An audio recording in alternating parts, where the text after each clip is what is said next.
भरोसा, बदलते भारत की शान।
अरे पिंकी, सुबह सुबह ये सब काम करने लगे, मुझे करने देती? अरे रहने दो माँ, कुछ नहीं होगा माँ।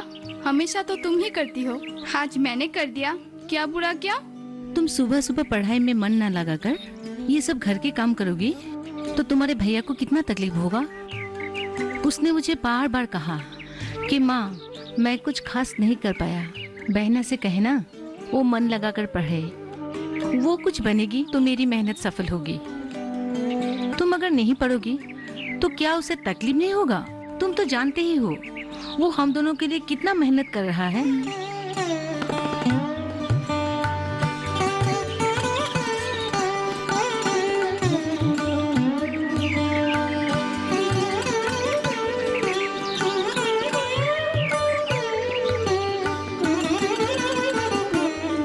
वो अपने सुख सुविधा को भूलकर भाग दौड़ कर रहा है।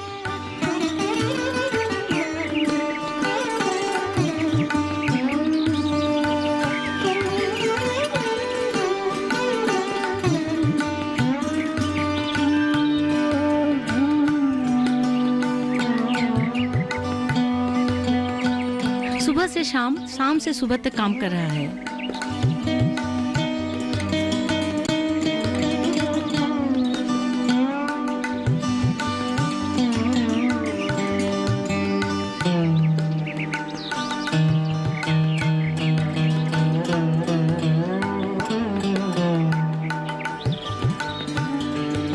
इसके बदले में वो कुछ नहीं चाहता है, सिर्फ वो यही चाहता है कि तुम अच्छी तरह पढ़ लिख लो और पढ़ लिख कर मैं कुछ बन जाओ, यही चाहते हैं ना माँ। मैं ये बात समझती हूँ, लेकिन भैया जिस तरह से तुम्हारी मदद कर रहा है, मैं भी उसी तरह तुम्हारी मदद करना चाहती हूँ। अभी जाओ, तुम नहा लो और मेरे लिए एक अच्छी तरह से चाय बनाना, मैं ये साफ करके आती हूँ।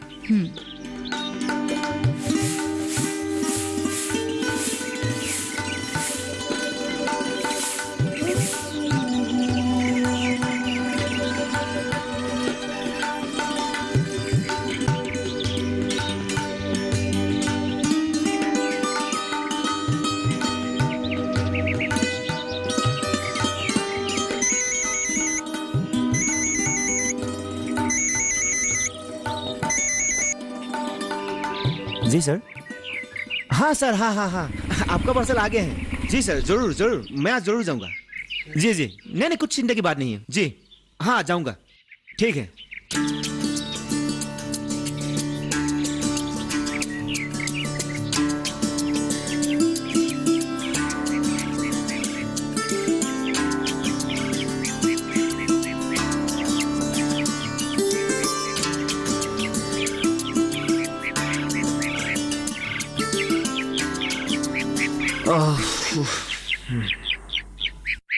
आ गए? आ गया। चावल के साथ आलू उबाल के रखा हूँ, खा लो। मैं आज जल्दी खा लिया। तुम कहीं जा रहे हो क्या? फिर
खुशहाल होंगे खेत,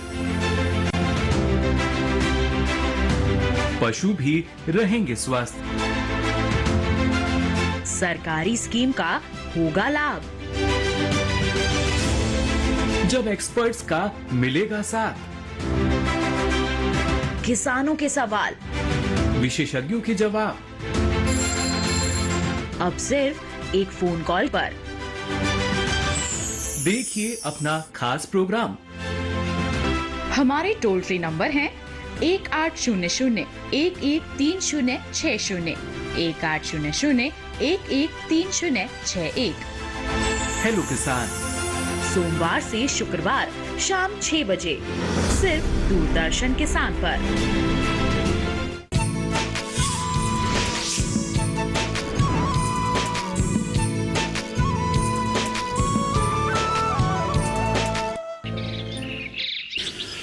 ओफ, कृष्णा कृष्णा कृष्णा।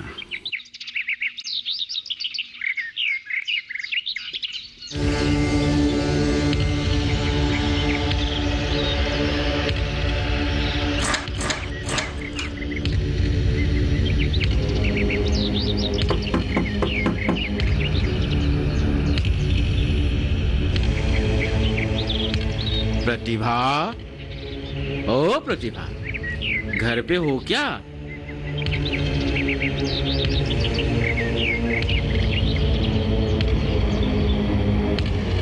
प्रतिभा, ओ प्रतिभा। ओह महाजन बाबू, आप आए हैं?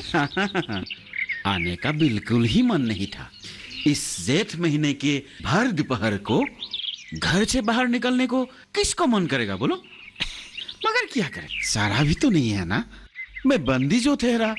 बंदी? हाँ, बंदी। महाजन बाबू, मैं समझ नहीं पा रही हूँ। जरा ठहरो। ये इस हिसाब की खाते ने मुझे बंदी बना के रखा है। ये देखो तो, तुम्हारे पति का लिया हुआ ये 50,000 रुपया बढ़ते बढ़ते बढ़ते बढ़ते कब 1,25,000 हो गया। मुझे तो कुछ पता ही नहीं चला। 1,25,000? हाँ, 1,25,000। लेकिन महाजन बाबू इतना सारा? वक्त भी तो बहुत हो चुका है ना। देखो प्रतिभा, तुम्हारे पति ने आज से 5 साल पहले मुझसे 50,000 लिए थे और वक्त भी तो इतना हो चुका है ना। तुम कैसे कह सकते हो कि ज्यादा है? जानती हूँ महाजन बाबू, उन्होंने 5 साल पहले आपसे कर्ज लिया था, लेकिन उनके गुजर जाने के बाद ये 3 साल हम लोगों ने कैसे गुजारे आप समझने की कोशिश नहीं कर रहे हैं। आपसे लिए सारे पैसे उनके इलाज में ही खर्च हो गए, फिर भी हम उन्हें बचा नहीं पाए। 2 साल तक बीमार रहकर वो हमें छोड़कर चले गए। वो तो दुनिया से चले गए, मगर हमें घूट घूट कर जीना पड़ रहा है। क्यों? सुना है तुम्हारा बेटा शहर में नौकरी कर रहा है। क्या वो अपने बाप का कर्ज चुका नहीं सकता? देखो, बेटे होने के नाते अपने बाप का कर्ज चुकाना उसका फर्ज बनता है। उसके वजह से ही तो हमें 2 वक्त का खाना नसीब हो रहा है, लेकिन वो अभी अधिक नहीं कमा रहा है महाजन बाबू। देखो प्रतिभा, मैं और इंतजार नहीं कर सकता हूँ। मैं तुम्हें सिर्फ 2 महीने के वक्त देता हूँ। इस 2 महीने में तुम मूल और सूद मिलाकर मुझे 1.5 लाख रुपया दे के आना। अगर मुझे मेरा पैसा नहीं मिला तो तुम लोगों को ये घर बार छोड़कर कहीं और जाके रहना पड़ेगा। लेकिन हम अपना घर छोड़कर कहाँ जाएंगे? वो तो मुझे पता नहीं। जरूरत पड़ने पर तुम जहन्नम चले जाना। मुझे तो बस मेरा रुपया चाहिए, नहीं तो तुम्हारे ये जमीन पर मेरा अधिकार होगा। ठीक है, मैं चलता हूँ। याद रखना प्रतिभा, सिर्फ 2 महीने। कृष्णा।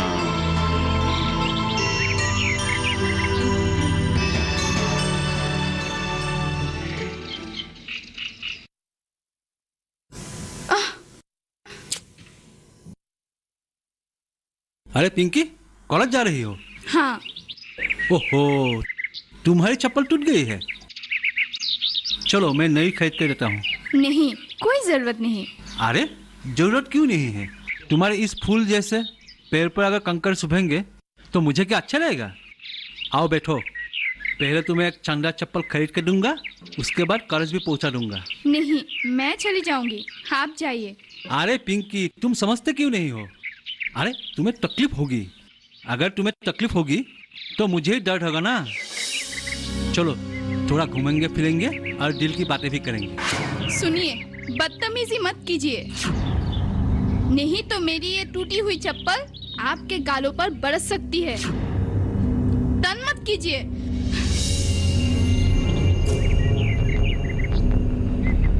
तंग नहीं कर रहा हूँ। तुमको क्या मालूम मैं तुम्हें कितना प्यार करता हूँ, कितना चाहता हूँ।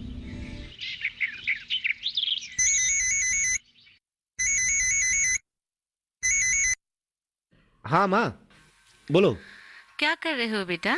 माँ, मैं दफ्तर जाने के लिए तैयार हो रहा हूँ। तुम कैसी हो? ठीक हूँ बेटा। महाजन आज फिर आया था कर्ज का पैसा मांगने। तुमने क्या बोला माँ? क्या वो मेरी बात सुनने वाला है? महाजन ने बोला है कर्ज मूल और सूद मिलाकर 1.25 लाख रुपया हो चुका है। क्या 1.25 लाख? कैसे हो सकता है? हम तो 20-20 में पैसे दे रहे हैं। मैं ये सब नहीं जानती हूँ बेटा। हम जो बीच बीच में पैसे देते थे वो उसे सूद मानते हैं। जानती हूँ तुम दिन रात मेहनत कर रहे हो। मैं तुम्हारा चिंता और बढ़ाना नहीं चाहती। तुम्हारे पिताजी का बनाया हुआ ये घर है, घर की मिट्टी के साथ उनका पसीना धुला हुआ है। अब इस घर को बचाने का सवाल पैदा हो गया है बेटा। माँ, तुम चिंता मत करो, मैं कुछ ना कुछ तो रास्ता निकल ही लूंगा। माँ, तुम एक काम करना, महाजन से कहना जो हमारा नदी वाला जमीन है उसे लेने दे। घर का जमीन कब्जा करने की बजाय अगर नदी वाला जमीन ले ले तो हमें तकलीफ कम होगा। माँ, और सुनो, मैं 2-1 दिन में जाके महाजन से बात कर लूंगा। ठीक है? ठीक है बेटा, अपना ख्याल रखना। ठीक है, अभी फोन रखता हूँ।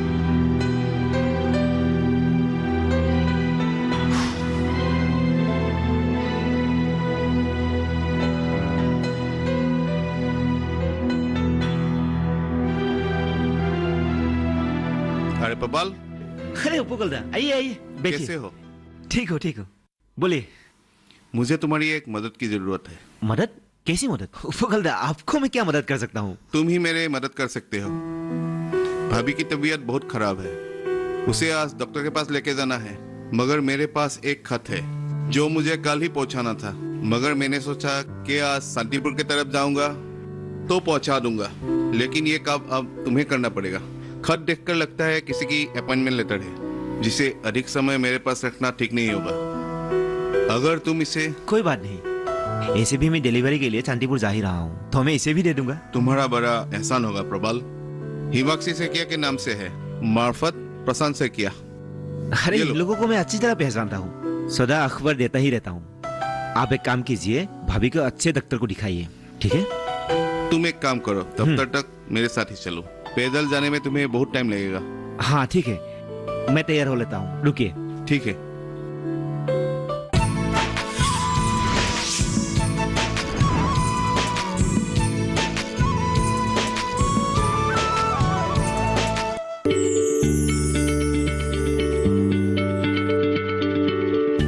क्या आप किसी बीमारी से परेशान हैं? चाहते हैं डॉक्टर की सलाह? तो हम हैं आपके साथ, बताएंगे आपको जीने की राह। समस्याएं आपकी, समाधान देश के मशहूर विशेषज्ञों के। घर बैठे बात करें देश के जाने माने डॉक्टरों से। हमारे लाइव प्रोग्राम स्वस्थ किसान में हर शनिवार शाम 6 बजे से 7 बजे तक।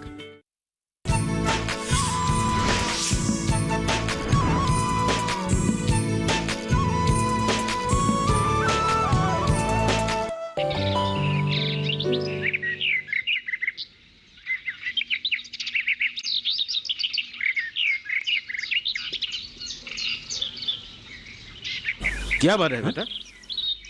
कुछ परेशान देख रहा हूँ, किसी ने कुछ कह दिया क्या? नहीं पिताजी, किसी ने कुछ नहीं कहा, लेकिन आप गए थे कहाँ? हाँ, मैं वो प्रतिभा का घर गया था। क्यों? उसका मर्द ने मुझसे 50,000 रुपया कर्ज लिया था, जो सूद मिलाकर आज 1.25 लाख रुपया हो गया। यही पूछने गया था कि मेरा पैसा कब लौटाएगा। क्या जवाब दिया? क्या कह सकते हैं, मैंने उन्हें 2 महीने का वक्त दिया है। पिताजी, मैं एक बात सोच रहा हूँ। कैसी बात? प्रतिभा चाची की एक बेटी है, नाम है पिंकी। जानता हूँ। वो बहुत खूबसूरत है और शादी के लायक भी हो चुकी है। पढ़ाई लिखाई में भी वो बहुत अच्छी है। अच्छा, दरअसल तुम कहना क्या चाहते हो? पिताजी, पढ़ने के बाद उससे अच्छी नौकरी भी मिल जाएगी। तो पिताजी, आप मानो या ना मानो, मेरा भी उम्र शादी के लायक हो चुका है। बेटा, तुम्हें जो कहना है सीधे सीधे को, एक घुमा फिरा कर कहने से मुझे कुछ समझ में नहीं आएगा। देखिए पिताजी, आपके पास इस गांव में जमीन जायदाद काफी है, आप प्रतिभा चाची का घर पे भी कब्जा कर सकते हो। लेकिन मैं एक अलग ही बात सोच रहा हूँ। क्या? उसके घर पर कब्जा करने से आपको कुछ खास फायदा होने वाला नहीं है। मेरे दिमाग में एक ख्याल आ रहा है, अगर आप पिंकी की शादी मेरे साथ करवा देते हो तो घर में लक्ष्मी जैसी बहू आ जाएगी और साथों साथ भविष्य में कमा के भी देगी। उसकी जैसी मेधावी लड़की हमारे इस इलाके में दूसरी नहीं है। सही कहा तुमने, सही बोला। उसको कोई अच्छी नौकरी जरूर मिलेगी। ठीक है, मैं प्रतिभा से बात करूंगा। इसमें फायदा मुझे भी है और उसे भी होगा। क्यों? ठीक है।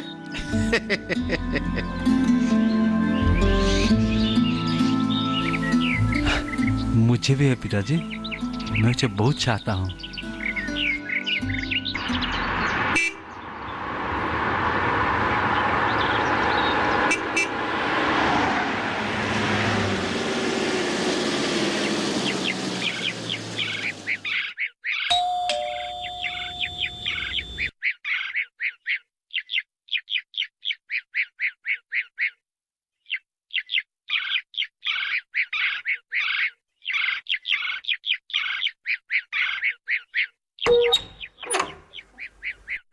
चाचा जी, आप लोगों के हिमाश्री सईके के नाम पर ये पत्र। हाँ। चलिए। ठहरो, तुम सवेरे पेपर देने आते हो ना? हाँ। क्या तुम्हें डाकघर की नौकरी मिल गई है? नहीं, मैं एक कुरियर सर्विस में नौकरी करता हूँ। आप लोगों के डाकघर का जो तकिया है वो मेरा जान पहचान का है। अच्छा। उसका एक जरूरी काम चलते वो आ नहीं पाया, इसलिए मुझे ही देने को कहा। ठीक है। मुझे अभी बहुत डिलीवरी करना है। अच्छा ठीक है, चलते जाओ।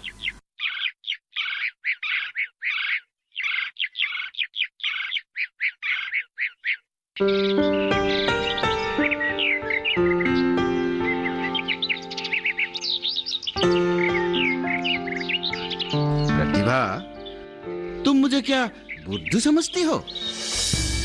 साल भर पानी में डूबे रहने वाला खेत लेकर मैं क्या करूंगा? और उसे बेचने से भी मुझे क्या मिलेगा? सुनो, मैं तुम्हें एक अलग बात बताना चाहता हूँ। मेरा मतलब मैं तुम्हारा भला ही चाहता हूँ, इसीलिए कह रहा हूँ। कैसी बात? मेरे दिमाग में एक अच्छा सा ख्याल आ रहा है। देखो प्रतिभा, तुम्हारी बेटी पिंकी की शादी मेरे बेटे निपेन से करवा दो। ये आप कैसी बात कर रहे हैं? देखो, तुम्हारी बेटी पिंकी रूपावती है, गुणवती भी है, और इसीलिए तो मैं उसे अपना बहू बनाना चाहता हूँ। बदले में मैं तुम्हारी सारा कर्ज माफ कर दूंगा, और तुम्हारी बेटी तो राज करेगी ना, ठीक है ना? माफ कीजिए महाजन बाबू, मैं आपकी बात नहीं मान सकती। अब मेरी बेटी पढ़ना चाहती है और आपके परिवार के साथ हमारी कोई बराबरी नहीं है। शादी तो बराबर की परिवार के साथ ही होना चाहिए, बुरा मत मानिएगा। अरे मैं कह रहा हूँ ना, तुम चिंता क्यों करते हो? अरे चिंता तो करनी होगी महाजन बाबू, और आप मेरे ऊपर दवा मत डालिए। अरे मेरी बेटी की भी तो अपनी मर्जी की अहमियत है। देखो प्रतिभा, बर्तन को पूछकर आधा नहीं चढ़ाया जाता, ठीक है? अगर तुम ऐसे चाहती हो तो ठीक है, चलो। हो सके तो उससे मनवा लेना, नहीं तो मेरा पैसा तैयार रखना, मैं चलता हूँ। कृष्णा।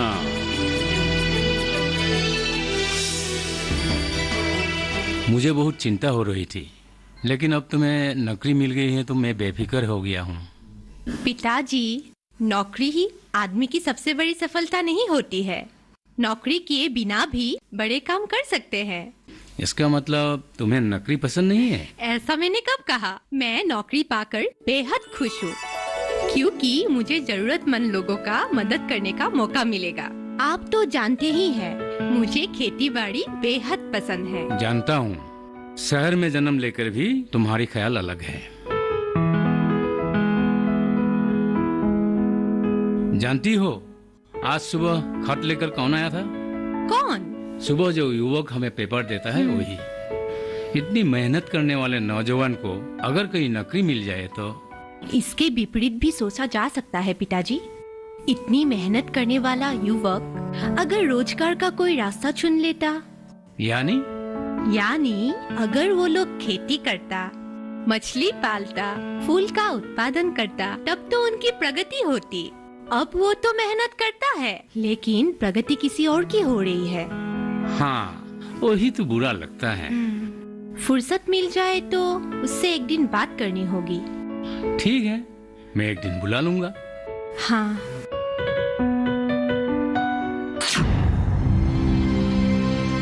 ये सब क्या कह रही हो माँ? मैं उस लंपट बदतमीज से शादी करूंगी? नहीं माँ, जरूरत पड़ने पर मैं उम्र भर कुंवारी रह सकती हूँ, लेकिन उससे कभी शादी नहीं कर सकती। मैंने कब कहा उससे शादी करो? मैंने तो सिर्फ महाजन की बातें दोहराई है। क्या बताओ बेटी, गरीब का दुख कभी दूर नहीं होती। ऐसे दिल मत दुखाओ माँ, जरूर कोई रास्ता निकलेगा। दिल नहीं दुखा रही हूँ बेटी, लेकिन सोचती हूँ हमारी किस्मत क्यों ऐसे लिखी गई है। चारों तरफ अंधेरा ही अंधेरा नजर आता है। माँ, रात के बाद ही सुबह होती है, धीरज रखो। शायद भगवान हमारे धीरज की परीक्षा ले रही हो। मुझे आपकी कोई बात नहीं सुननी है। ऐसा क्यों कहते हो पिंकी? एक बार सुन तो लो। जो कहना है कहिए। मैं तुम्हें चाहता हूँ पिंकी, बहुत चाहता हूँ। ये बात समझ गई कि धान उपजा नहीं सकते, पर रबी की फसल तो हो सकती है। यानी गर्मियों में साग सब्जी उपजा कर तुम स्वावलंबी बन सकते हो। मैं आज तुमसे पैसे मांगने नहीं आया हूँ, अपने पाप का प्रायश्चित करने आया हूँ।